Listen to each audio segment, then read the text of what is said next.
Welcome back to Pentagram Prime, everybody. I was going to do some light reading this afternoon. Unfortunately, I am sick as a dog. Got a migraine, and I'm not good for much else except watching home movies and playing video games. So, I'm going to do Kerbal Space Program's career mode. And I figured as long as I was going to do that, may as well share it with my audience. I'd also like to mention a little project I have in the works. I recently found out that the macro language for Google Sheets can be used for, basically for a quiz program. About a week or two back, my cell phone ended up needing to be replaced. I had to wait for it to come in the mail. And I got frustrated because I wasn't able to use Gflash, which is a program I've been using to, keep up on formulas and things like that. So I thought it might be time to see about replacing that. I still use it. I managed to get it back installed on my new device today and using it to learn about things like formulas for logarithms. But I wanted a more robust replacement that I could use, a little more, with a little more independence. I didn't want to be dependent on the Google Play Store. Yeah. So what I've got going on right now, this is just me experimenting with the code itself.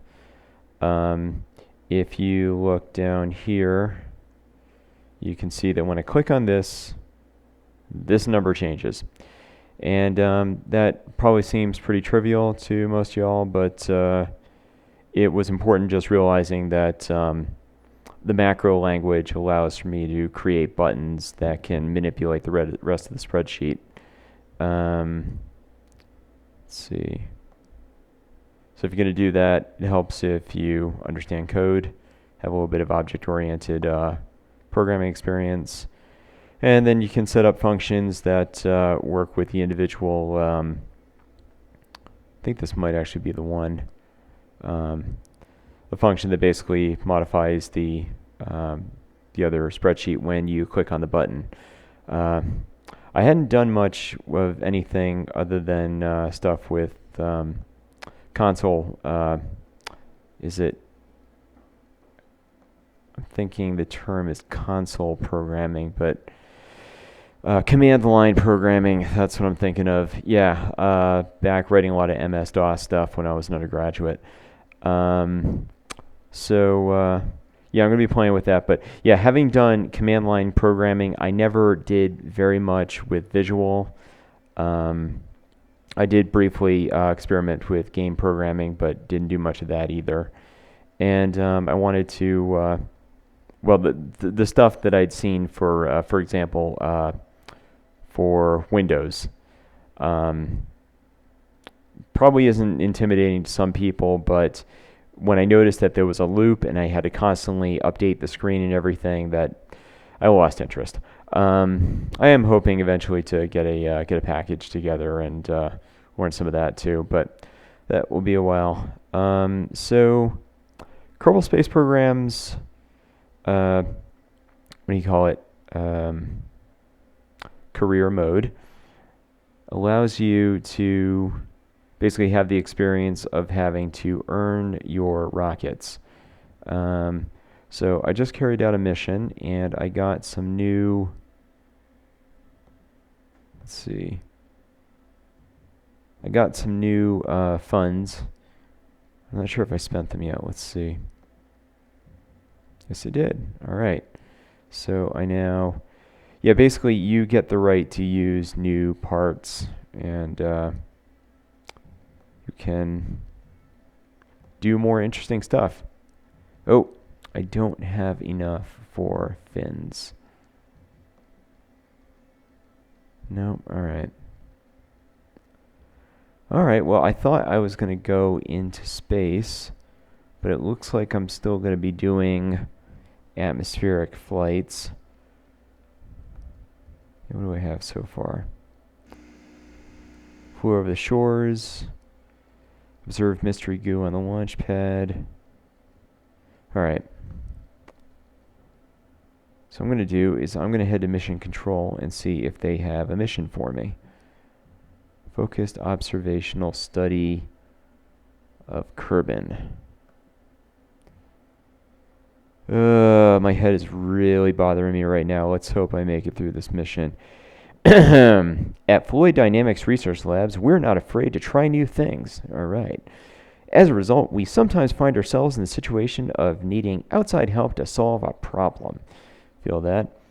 We don't know too many interesting things about Kerbin. Well, it's your planet. Why not? All right, never mind. I won't judge. And would like to take a look around. We believe that you are much better positioned to deal with that than us. Gee, thanks. It means I'm expendable. We need to test our newly acquired capabilities with a focused survey of Kerbin. Go to the designated test site and gather some observational reports. Prestige, trivial, sounds trivial. Take a crew report in flight below 19,300 meters near Wells Tranquility. Rewards: advanced 7,500, completion 13,000, failure. All right. Accepted. And any other missions I could do on this one? Probably not. All right, so we're going up to 19,000 feet. I think I managed to do this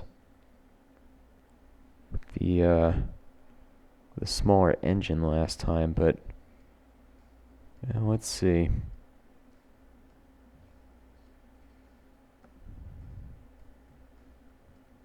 All right. I'm going to switch out the tanks here.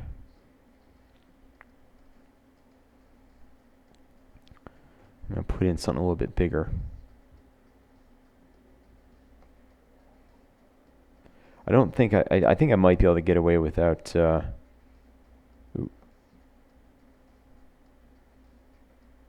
right, put that down here. Yeah, the downside of the scenarios on KSP is that they don't teach construction. And that is an area I need a little bit of experience with. I forgot how to zoom in and zoom out.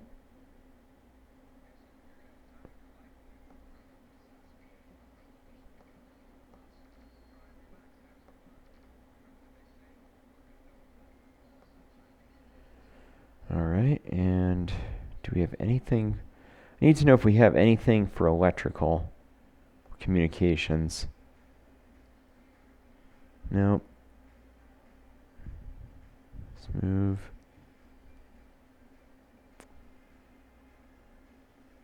Supposedly the liquid-fueled engines generate electricity while you're flying, while the engines are burning. I didn't notice that on the last mission that I flew. So, yeah. Let's get out there and see what happens. Straight to the launch pad.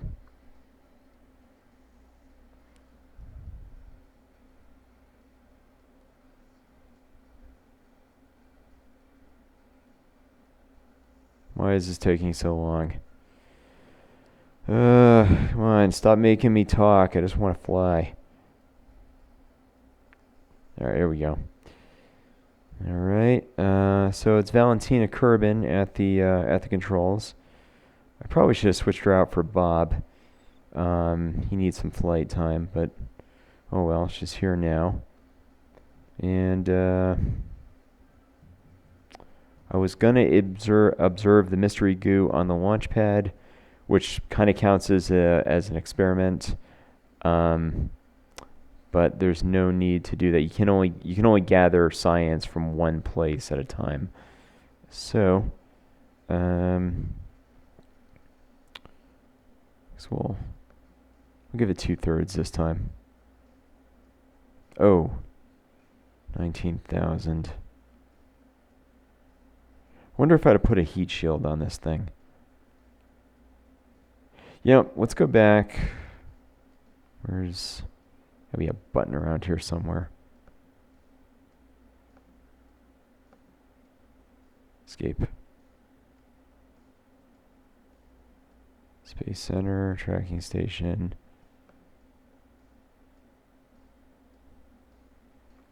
Just to be safe, I'm going to put a heat shield and a decoupler. Granted, that would destroy the engines. Yeah, I might be going a little too fast there. Okay, you know what? Yeah, I gotta think on the fly here.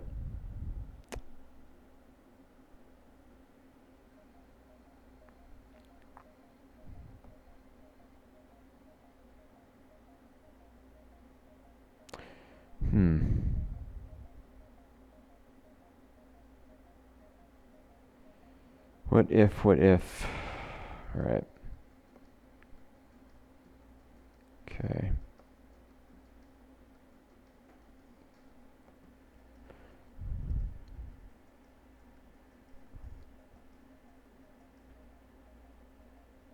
Actually, do I have heat shields? I don't know. All right, I've got couplers. Do I have anything for it? Oh, I have a basic fin. What do you know?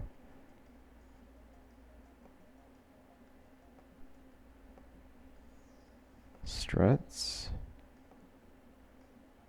Already got goo.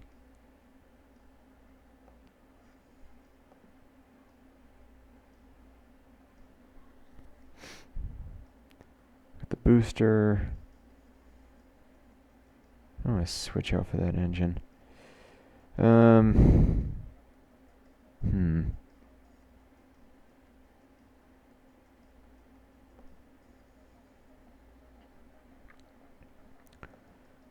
Sorry, I didn't mean to bore you guys with the indecision. Another thing that occurred to me with career mode is that it's not like I can do it, mess it up, practice, get it right, and then come back and do it again. I have to kind of get it right the first time. Or just fly another mission. And okay. I was trying to figure out how to zoom there. Yeah. Had to hold down an extra key. Oh, let's just fly the mission, see what happens. Oh, there's already a vehicle on the launch pad. I forgot all about that. Cover untitled.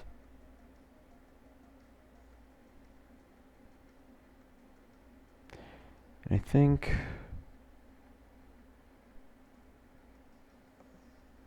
abort the launch. I think you actually pay money for that in career mode. Gotta be careful.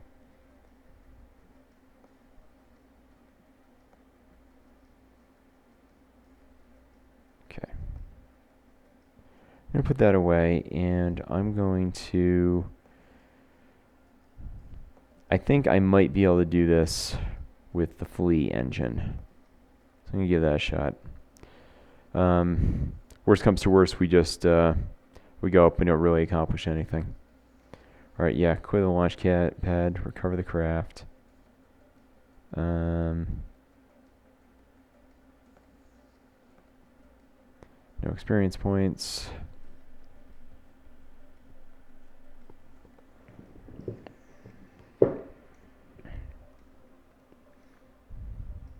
A little bit of like Dungeons and Dragons with the experience points thing. You gotta carry out missions in order to be more proficient. All right, so this flea engine got me up really, really high the last time I used it.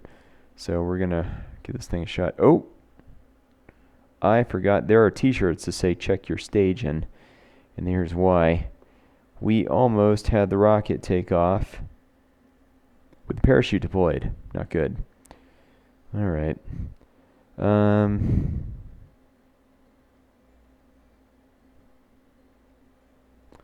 Well, let's see if this gets me up to 1,900 feet, 19,000 feet. Pew!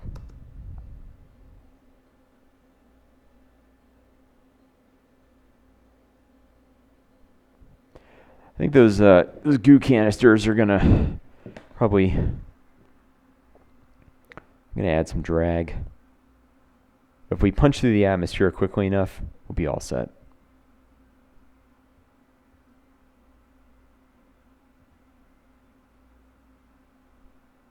All right, 500, almost 500 meters per second. Nope, not quite 500 meters per second.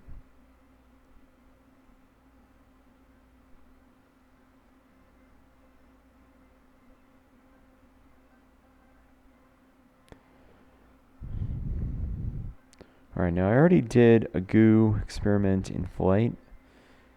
Let's see what happens.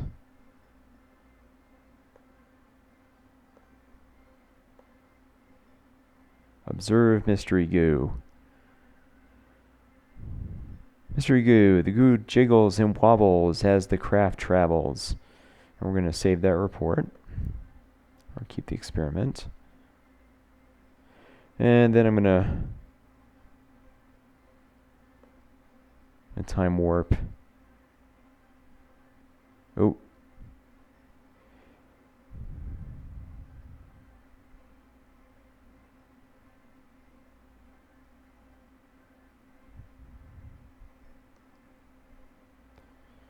Well, looks like we're not making it to 19,000 feet, which is what I was going to need for the last experiment, or for the contract. Now I have had this parachute rip off when the speed got too high. Possibly it's complicated. It has to do with the thinness of the atmosphere and the aerodynamic drag on the chute. Basically, what you don't want to do is, say, come in directly from outer space and deploy your parachute. That's bad. It'll rip off, and then you won't get to use it once you're back inside the atmosphere. Something similar to that happened earlier. Going pretty fast. I kind of want to time accelerate to the a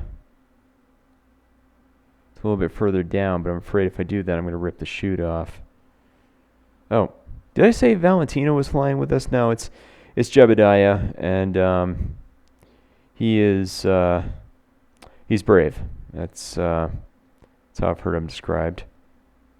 All right, I think I know what's going to happen. The chute's going to catch in a moment, and when it does, we just have to hope that it doesn't rip off. That's all right. Inflate. Cross fingers.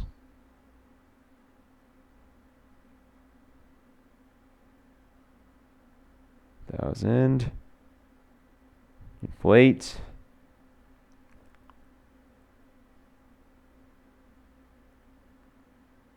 All right. I think we're still, yep, got a nice stable velocity.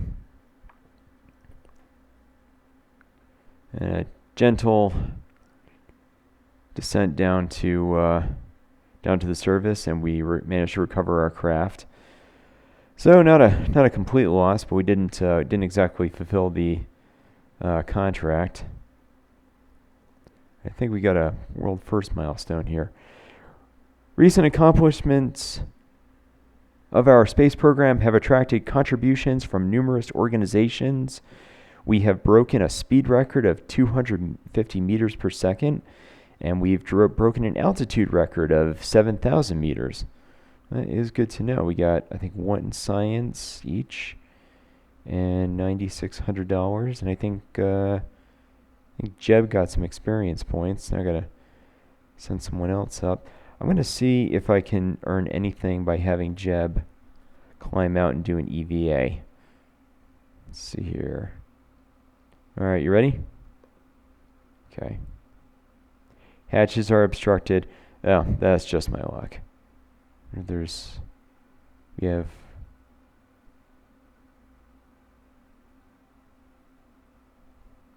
This is very unrealistic, but I'm going to try. In theory, the SAS system, stability augmentation, would not work on the ground. Those are like reaction wheels. Okay, so no, don't. Oh, he's gonna be fine. But what I was hoping for was that we'd get Jeb, get up. Jeb, buddy. Hey, I'm talking to you. All right, we're good. All right, how about EVA report? Yeah, there we go. I don't think a spacesuit was entirely necessary to get here, was it? No, it wasn't, but you do wear it well. All right, let's save that. Then, let's see.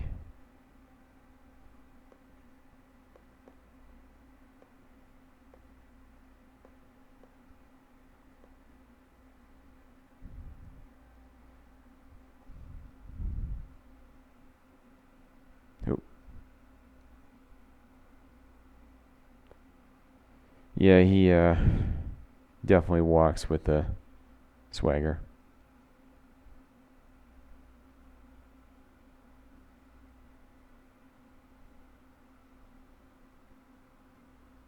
All right, so the whole point of career mode is you have to collect science, among other things. You also have to come back in one piece. Let's observe mystery goo. Oh, Jeb is not a scientist. All right, that's too bad. All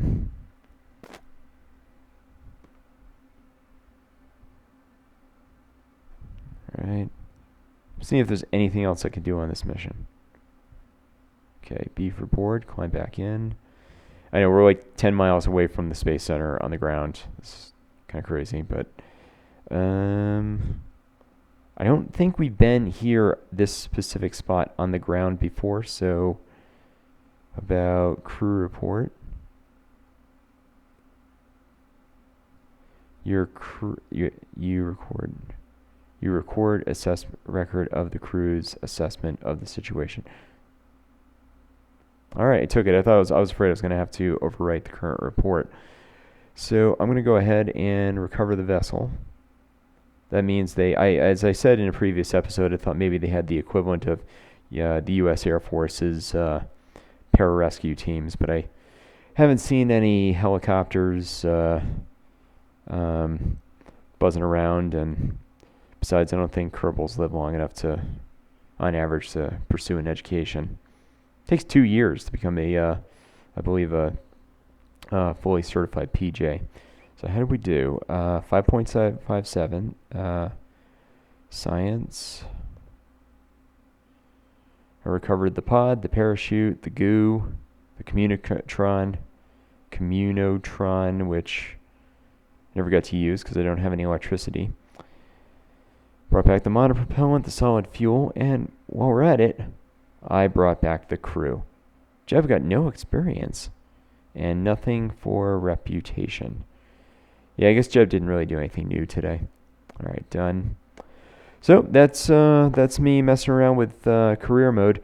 I'm gonna go because my head feels like it's about to pop, and that only gets worse every time I talk. And let's face it, I do talk too much. Till then, this is Pentagram Prime signing off.